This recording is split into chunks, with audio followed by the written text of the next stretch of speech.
Hello everyone, my name's Nerdwyn, and today we are going to be talking about the Good Omens 3 finale. Now, a lot of people didn't like it, and it's very fair not to, but I'm not here to tell you today whether you can or can't like it. I'm not here to tell you you should like it or you shouldn't like it.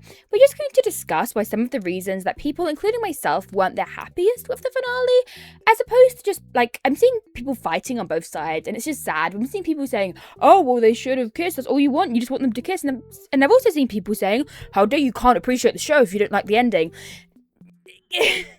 So, okay, I'm just going to explain the reasons why, and also don't go send hate to Rachel. That's dick. Sorry, language, but it's just pathetic to go DMing your hate to her, and the fact she had to turn off her social media is disgusting. Anyway, let's get started. Oh, I'm in the void. So first, obviously, we do have the kiss scene. Now, the reason I'm bringing this up in terms of discussion is because I don't feel like either sides are properly addressed. Now, in this scene, we have Crowley. Oh, don't come here, magical white light. We have Crowley, and Crowley wants to run away with Aziraphale. In his mind, he just wants to get away, get somewhere safe, so that no matter what, they're both safe. However, what he's not really doing is considering Aziraphale's feelings, because Aziraphale loves the bookshop, Aziraphale loves humanity. He's just not happy to run away like that. Even if it would keep them safe, and even if Aziraphale does love Crowley, he's not the kind to just turn his back and just let everyone die. And then you have Aziraphale, and Aziraphale, you stupid idiot, Crowley doesn't want to be an angel. And I see what Aziraphale is coming from, I see what both of them are coming from, but neither really communicate or set a middle ground of, hey, why don't we just stop and talk this out rather than being, come this way, come that way. And I feel like they didn't talk about it. A lot of the time, the focus was on making Aziraphale apologize, and then Aziraphale forcing Crowley to apologize to him. It just, to me, feels incredibly out of character.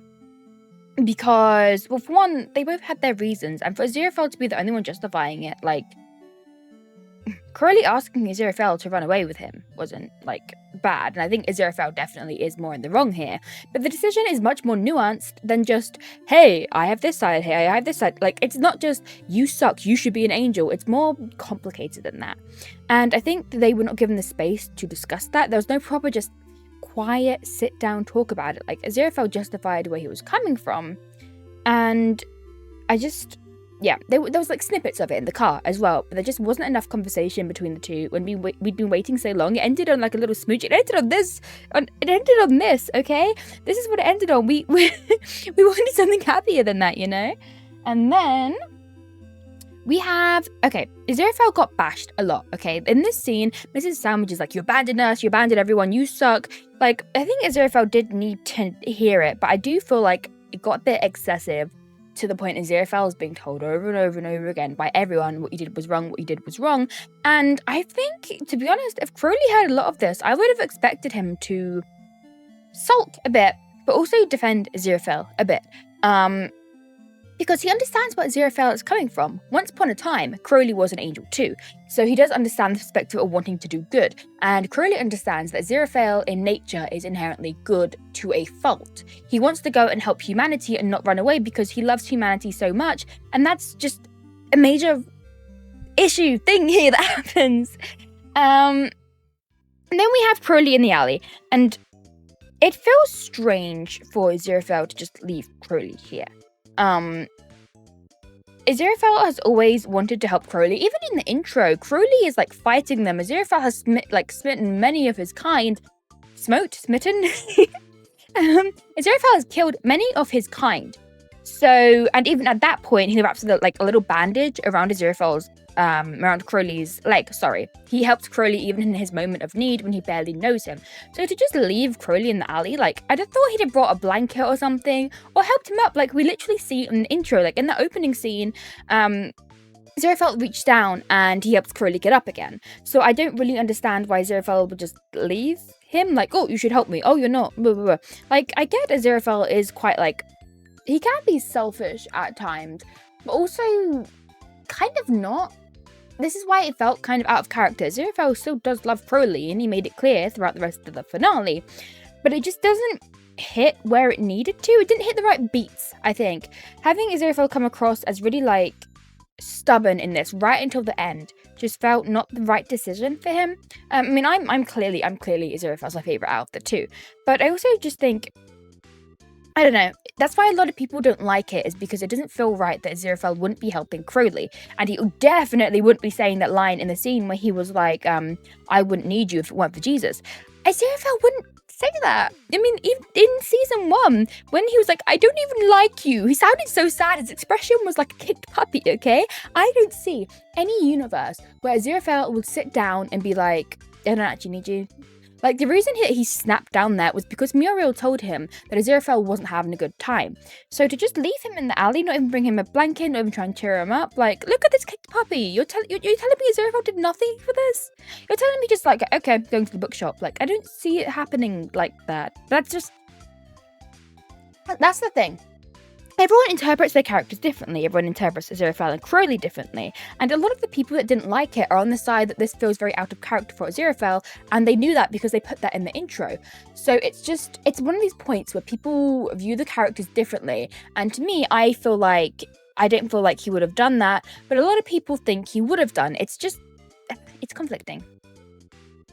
And then you have scenes like these. So in this one specifically, I want to point out when the gangster pointed a gun at Aziraphale. Crowley is quite protective in nature, so him not saying anything or not really like reacting much does seem out of character. Like, sure, Aziraphale could just miracle it away, but Aziraphale does his little hand gesture. Like, he's gonna try and do it and get shot. Like, oh, it's okay. Like, I do feel like there's a lack of care from Crowley to Aziraphale for a lot of it. Like, both of them are very fiercely protective of each other, and that's been shown, like, throughout the entirety of the show. Like, they both want to look after each other, even if they do have differences. So to come here and be like, oh, Crowley's not going to react to it, like, I felt that Crowley didn't react to quite a lot of things in this season. Like, he hit the key beats, but especially, oh my god, in that one scene that makes me want to cry every time, where it was like, oh my god, what was it? You know, why don't we complete? And Crowley's the only one who's like, she won't tell you, Angel. I don't see him doing that. Like the man in season 2 that was so desperate for Aziraphale not to leave him that he was like kissing him. It doesn't feel right by me. And it feels like the ending of season 3 conflicts a lot of what we heard of season 1. And I'm going to break out a quote here. I'm going to break out a quote from season 1. I definitely don't have it on my phone. Definitely not. Okay, so this is a quote from Wensleydale, I believe, and it was, "You're going to burn all this away. Why? Because some adults mucked things up? That's a reason to fix it, not destroy it." And that's a very common theme along it, is that everyone does end up having the free will. Anathema has free will by deciding to burn the prophecies that happen after the apocalypse. Adam has free will by rewriting reality, and having his dad, like, be his human dad. It is a very consistent theme that humans do have free will. Even Nina and Maggie turning to Aziraphale and Crowley being like, I just got out of my relationship. Like, what are you doing there, bro? oh, I froze. Oh, and a very unflattering... Oh, my goodness. But yes. Nina and Maggie even, like, kind of sat down and said to Aziraphale and Crowley, hey, we don't like this, we're not up for this, I'm not ready for a new relationship, and we want to wait, but this, like, you're meddling in our lives and you're not thinking of your own. Multiple times we have been shown instances where humans take free will over and over and over and over again. So to kind of rewrite that and be like, they never actually had free will, we want to start from the start, feels like wrong. Because humans fought hard in this series to gain their free will. Like, even earlier on, we had stuff like Job, and that was, like, far from free will. But, you know, even at the testing of angels and demons, they had free will. And I'm not saying heaven and hell should stay around, but I'm saying, like, we'll get into the philosophy of it later, but it just doesn't feel consistent with the earlier messaging of the show, in my opinion, of everyone defying heaven and hell regardless. And yeah, just this line, Crowley's, hang on, let me move out of the way so you guys can see Crowley's reaction. Like, he's just kind of chilling there. Look at this man. He's chilled. He's a chill guy. His reaction just feels quite underwhelming to Aziraphale literally saying, he made me complete. Why make me complete? Why give me Crowley? And then take it all away. Like, Aziraphale's trying so hard not to cry here. His face is full of emotion. And it's just quite sad, I think. for Aziraphale to be pouring his heart out like this and being so devastated and Crowley saying she won't answer. And I get that. But it feels, this is another example where I feel like there was a severe lack of communication between the characters, and they never really got to talk it out, and they died not talking it out. And that's the thing, like, this to me isn't Aziraphale and Crowley. This is not Aziraphale and Crowley, because it's not. Even if we have this beautiful symbolism here, like the arrow, he's exposing his heart, and Aziraphale or Acer is shooting him. But to me, I don't quite believe that without your memories, you are you. And I say this as someone with hypermobile Ehlers-Danlos syndrome, so I do get brain fog and I do forget a lot of things. And I have worried before that one day I won't be me because I forget my memories. But it's also a philosophical thing. Like, I am a product of those who have loved me, of my friends, of my family, and those also kind of who have hurt me, have affected my journey and changed my journey on the way. If you came up to me and said, well, it won't be you, but it'll have your soul, that's not quite me. Like, let me go big for a second. Grow better! And I grew better. My personal philosophy, and the philosophy of a lot of people, is that this is not Aziraphale and Crowley. I can kind of settle with the ending if I view it as a romantic tragedy. Because it is a tragedy, in my opinion. I feel it is a tragedy because that is not Crowley and that is not Aziraphale. That is Acer and Anthony. And it's great they get the happy ending, and it's great their souls find each other, but to me, the entirety of humanity before is dead. They all died. And Aziraphale and Crowley died not talking it out.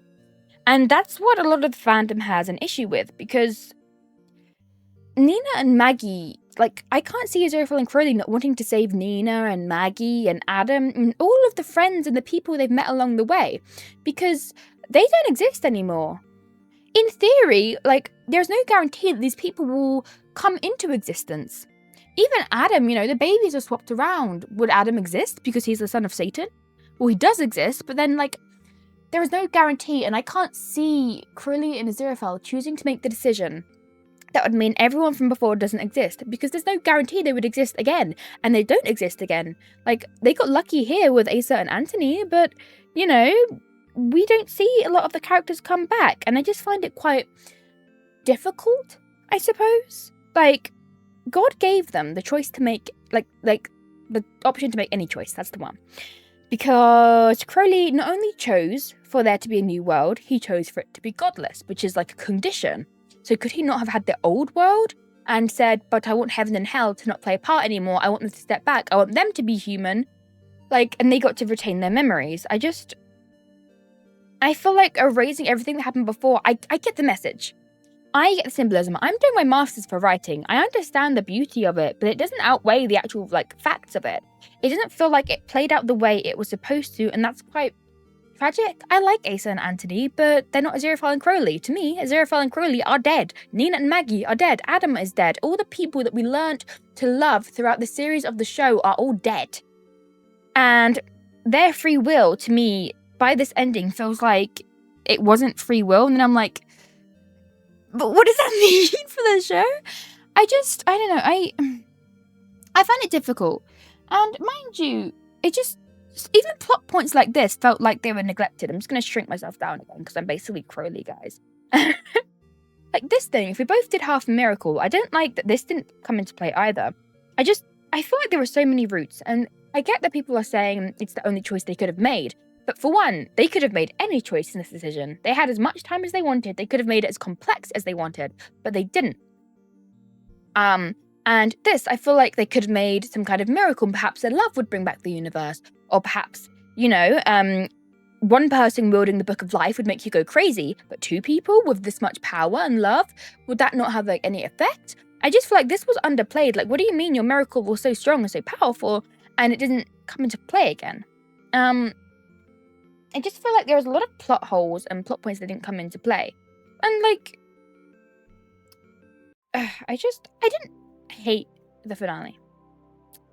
The Metatron, I quite like the Metatron in this, to be honest. The fact that he was just a guy trying to get the job done. I do quite like Metatron.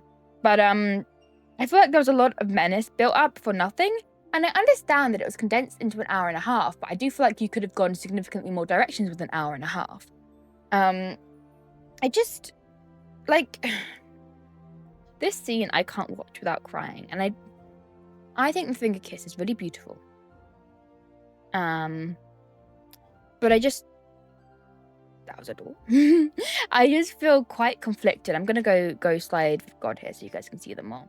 But I do feel incredibly conflicted because this was sweet and it's a sweet decision for them to make, but it wasn't the only decision they could have made. There were so many options they could have done, and I think it was sweet, like the whole we've come to a decision.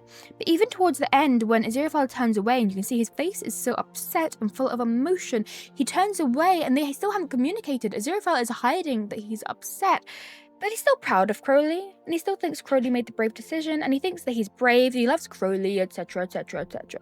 But I don't know.